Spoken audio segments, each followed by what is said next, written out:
Здравствуйте все! Добро пожаловать на канал Магия Песка.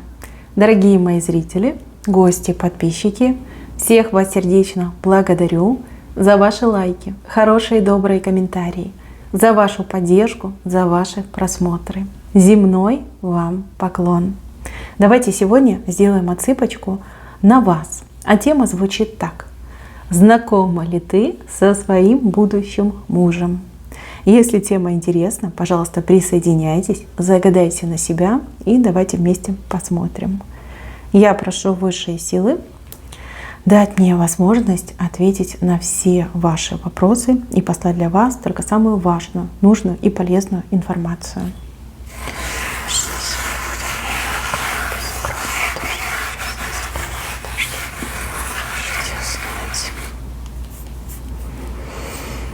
Так, в венце здесь у нас, видите, оформленный брак. Но есть вещь, которая меня очень сильно смущает. Почему сразу два мужчины?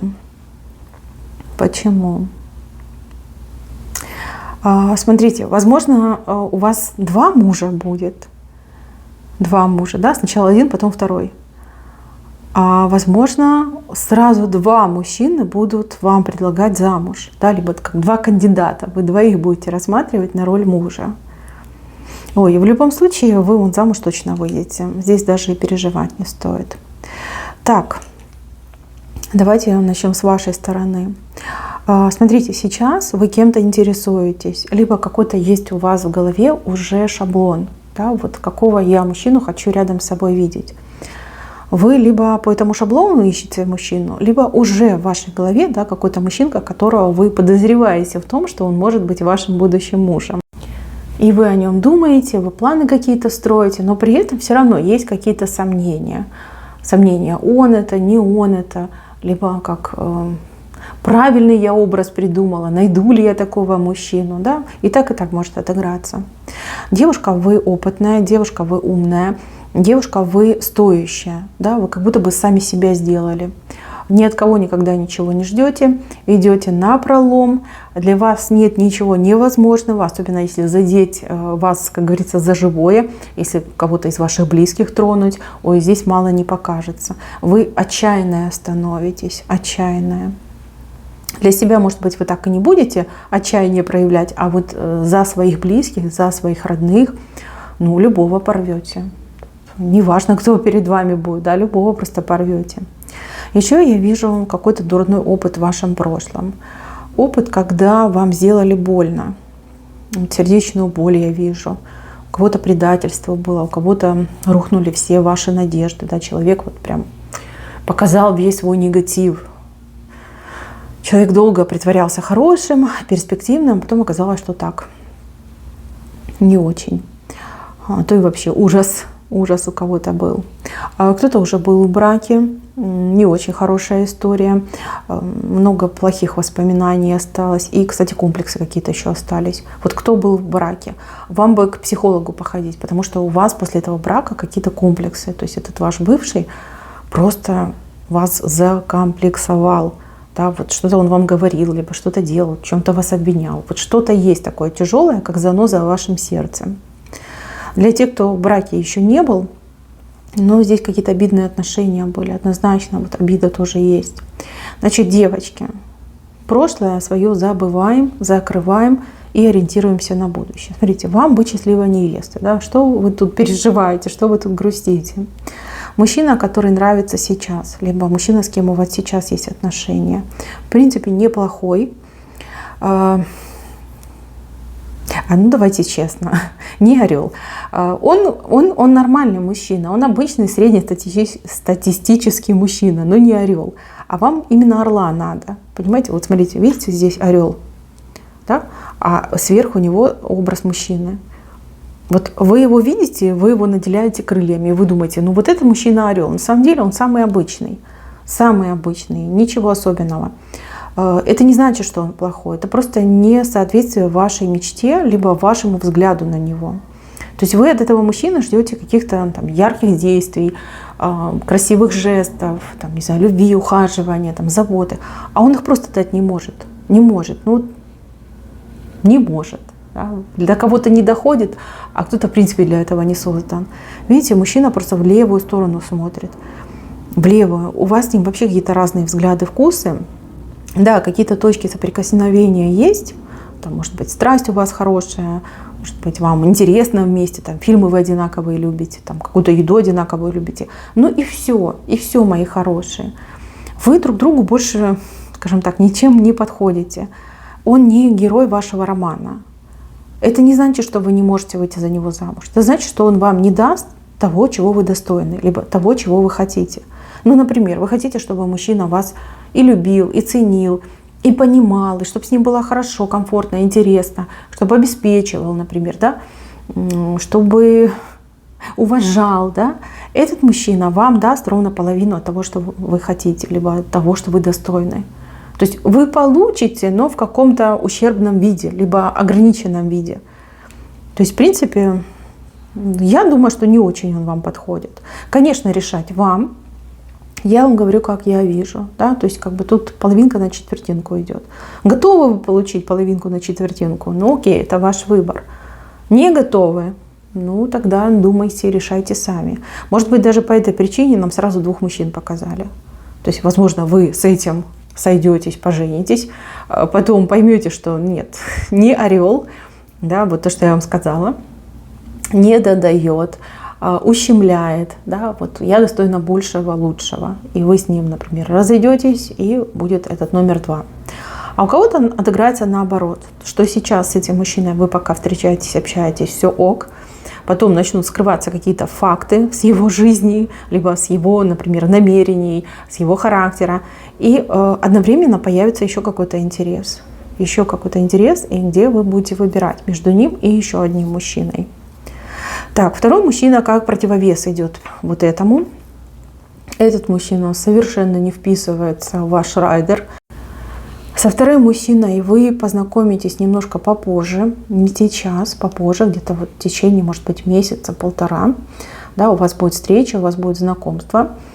Мужчина совершенно не вписывается в ваш райдер, то есть не соответствует вашим требованиям, потому что требований таких у вас нет, а он прям такой, знаете, прокачанный в этом плане. Смотрите, первый типа орел, но он ходит пешком, а второй это просто кентавр. Вы видите?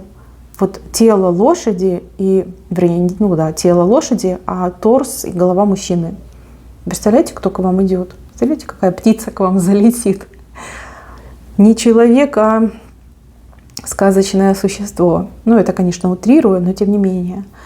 Девочки, таких мужчин в вашей жизни еще никогда не было. В принципе, никогда не было. Такой птицы, такого полета не залетала в вашу жизнь, в вашу судьбу никогда. Может быть, вы про таких читали, может быть, там в фильмах смотрели, но лично с такими мужчинами знакомы никогда не были. С одной стороны, это увлекательно, а с другой это будет немножко пугать. Почему? Этот мужчина знает себе цену, он знает, кто он знает, что он знает, на что он способен, он знает, чего он достоин. Соответственно, и требования у него будут тоже очень высокие. Человек очень образованный, начитанный, интеллектуально развитый, плюс человек занимает какое-то серьезное место в этой жизни, место очень такое, знаете, ответственное, солидное и очень-очень авторитетное. Я не буду предполагать, кто он по профессии, но я думаю, что как минимум какой-то директор завода, может быть, там, не знаю, директор школы, может быть, чиновник в госаппарате. Да, у каждого по-своему отыграется. Либо генерал, да, генерал в армии. То есть, крутой мужчина, вот сразу хочу сказать. Соответственно, и такой же крутой характер. Врать не буду. Характер просто оторви и выброси. С ним будет нелегко, но будет очень интересно и будет очень-очень надежно. Вот этот второй крутой, он ищет именно себе жену. То есть, когда вы с ним познакомитесь, он будет в поиске именно жены. Не девушки, с кем я могу там общаться, встречаться, там, развлекаться, а именно я ищу себе жену. И оценивать он вас будет как будущую жену. Не как бы девочку для развлечений, для встреч, а именно как жену будет оценивать. У мужчины много денег, сразу хочу сказать. У мужчины дорогая одежда, у мужчины хороший большой дом, либо какая-нибудь там красивая квартира огромная, причем в престижном районе, а может быть и то, и другое. А мужчина, ну вы разные, как разные поле ягоды, понимаете? Вы клубничка, земляничка, а он какой-то экзотический фрукт. Причем очень дорогостоящий. Вот так идет. Вы простите за такое сравнение, я просто хочу максимально донести до вас информацию. Вот такое между вами различие идет. Знаете, как даже какая-то элита, да, может, к какой-то элите он относится. Для вас он будет абсолютно удивительный, как он живет, о чем он думает, какие проблемы у него в жизни существуют. Для вас это шок будет, шок, понимаете? Вы, например, думаете, как дожить от зарплаты до зарплаты, либо где взять денег, кредит заплатить, либо сколько мне нужно собирать там, на хорошую новую шубку, либо сапожки. А у него таких проблем нет, девочки, абсолютно нет. Вам первое время, конечно, будет не очень комфортно с этим человеком. Вы его будете немножко стесняться, смущаться, он будет вас водить в какие-то очень крутецкие места, где какой-то особый этикет, там, дресс-код. Тот же, например, там ресторан какой-нибудь мишленовский. И вы будете думать, боже, а что, чем, как это едят, да, сейчас опозорюсь. Такие моменты могут быть. Но с другой стороны, девочки, люксовый мужчина, люксовая жизнь. Здесь выбор, конечно, очевидный, но с другой стороны, все не так однозначно. С одной стороны, конечно, если красивый, богатый и интеллектуально развитый, да еще и, знаете, как физически здоровый, конечно, тянет туда. Но чтобы быть с этим мужчиной, нужно будет принять какие-то условия. Ну, например, он может потребовать, чтобы вы не работали, чтобы вы были дома, чтобы вы там детей ему рожали, чтобы вы его слушались, чтобы вы приобщились к его образу жизни. Там, знаете, охота, какие-то развлечения, светские рауты, там, не знаю, спорт какой-то определенный. То есть он будет это все не просто просить, он будет требовать, чтобы вы ему соответствовали. С одной стороны, покажется, что это некрасиво, а с другой стороны, как бы, да, он имеет право на это, он имеет на это право. Но здесь вот четко мужчина будет делать предложение. Этого вы будете долго ждать, да, он вас будет мурыжить своими вот этими, да я не знаю, да я подумаю, да денег нету.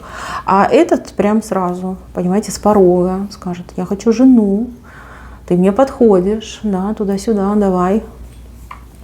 Будет вас, типа, на брак агитировать. Ах, девчонки, что ж вас ждет? К сожалению, вы все разные. И я не могу сказать, кого вы выберете. Вот не могу, к сожалению. Но вижу, что замуж вы точно выйдете. И замуж вы выйдете. Либо это будет конец следующего года, либо это будет весна. Это конец следующего года, это у нас что, 24-й, да? Конец 24-го года, осень, где-то на сломе осени, зимы 24-го года, либо это весна 25-го года. Но весна такая, знаете, уже теплая весна, когда там цветочки есть, лепесточки есть. Либо так отыграется. Кого вы выберете, я не знаю, не могу сказать. Но то, что замуж вы выйдете, это 100%. И то, что вы в браке счастливо себя почувствуете, это тоже 100%. По крайней мере, песок это четко указал. С вами будет тот, благодаря которому за спиной вырастут крылья. То есть вот от счастья вырастают крылья. И вы не ходите по земле, а парите. Смотрите, видите, у ваших ног уже кольцо. У вас крылья за спиной, вы в платье невесты. А здесь по букве закона это будет официальный брак, и вы счастливы. В собственном доме вы счастливы. А у кого-то, девочки, появится собственный дом благодаря тому, что вы выйдете замуж. Это ужасно, да, возможно, вам негде жить, либо нет своего дома. А вот муж вам именно крышу над головой и дом подарит. Так идет. Давайте я вам еще на оракуле посмотрю. Какой-то совет, наверное.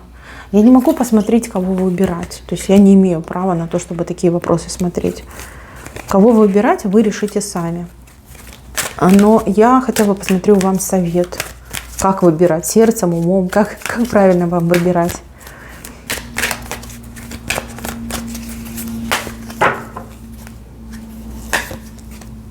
Ой, как сложно вам будет. Ой, как сложно.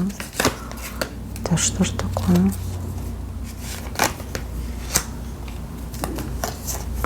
Очень будет сложно бросить якорь. Что такое? То змея, то лиса. Что происходит? Есть какая-то тайна. Есть какая-то тайна, которая раскроется со временем, девочки. Почему не показали, кого вы выберете? Смотрите, один из мужиков, которые здесь вышли, либо первый, либо второй, имеет какую-то тайну, имеет какой-то секрет, который он до поры до времени будет от вас скрывать. Эта информация вам будет недоступна. Эта информация очень сильно очернит этого человека в ваших глазах, и вы как от этого человека откажетесь, скажете: фу, какая гадость, как ты мог, ты меня обманывал, да, ты меня там дурил. И вы очень резко от этого человека отойдете в сторону. То есть, как вы выйдете замуж, да, два кандидата, два мужчины, потом вы узнаете правду и прям отсекаете одного и выбираете другого. Так идет, видите, со временем тайна какая-то вскроется об одном из этих мужчин. Так вы сделаете свой выбор. Но смотрите, какой классный выбор, вы не ошибетесь. Вы не ошибетесь. Так, еще что вы должны знать? Что вы должны знать о своем будущем, о своем браке? Ай, ну по судьбе счастливая быть, но я же вам сказала. Смотрите, какие карты нам прям на подбор, да? Ваша судьба — выйти замуж и быть счастливой. Счастливой женщиной, такой радостной. Смотрите, весна наступит в вашей жизни. Видите, в образе леди здесь дом прорисовался. Причем не просто дом, а какой-то прям замок, да, надежный дом. Это ваше будущее, и это вам по судьбе. Ваша судьба — быть замужней, быть счастливой и быть довольной своей жизнью. Знаете, сделайте правильный выбор, правильный. Я так понимаю, по этому секрету, по этой тайне, высшие силы не дадут вам ошибиться, не дадут вам выбрать недостойного, а подтолкнут именно к тому, кто вам сделает счастье, да, либо вас сделает счастливой. Мои хорошие, вы прекрасная, достойная девушка-женщина. Сколько бы вам лет ни было, что бы ни было там за вашей спиной, сразу два мужчины, два кандидата, два претендента. Одного из них вы отсекаете, прогоняете, узнаете о нем правду и, да, и сразу от него откажетесь. А второго вы выбираете, выходите за него замуж и становитесь абсолютно счастливой женщиной. Вот так вот, мои милые. На этом у меня все. Берегите, пожалуйста, себя и знайте, что вы будете счастливой. Это на роду у вас написано. Всем пока-пока.